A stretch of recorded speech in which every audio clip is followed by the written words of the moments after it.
এরপরে প্রশ্ন হল, আমার বাবা কিছুদিন আগে মারা গেছেন, ঠিকমতো আমল করতে পারেননি। এখন ছেলে হিসেবে আমার কি কি দায়িত্ব আছে, যে কারণে আল্লাহ তাআলা আমার বাবাকে জান্নাত দান করে?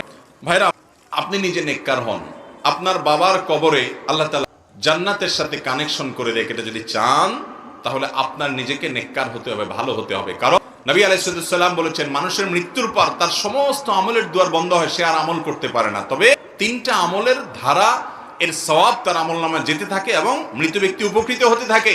এর ভিতরে একটা হলো, নেককার সন্তান দুনিয়াতে যদি বাবার জন্য দোয়া করে, তাহলে আগে নেককার হতে হবে, সন্তানকে নামাজি হতে হবে, রোজাদার হতে হবে, পাপাচার পরিত্যাগকারী হতে হবে। এরপরে যদি হাত তুলে আল্লাহর কাছে বাবার জন্য দোয়া করে, তাহলে এই দোয়া ওই ব্যক্তির আমলনামাতে সওয়াব যোগ করবে। কোন কোন বর্ণনা থেকে আমরা জানতে পারি, নবী আলাইহিস সালাম থেকে বর্ণিত হয়েছে, অনেক মানুষকে কবরে তিনি জান্নাতি হলে তার মর্যাদা বৃদ্ধি করা হবে এবং তিনি বলবেন, কিভাবে বৃদ্ধি হলো, আমি তো দুনিয়া থেকে চলে আসছি।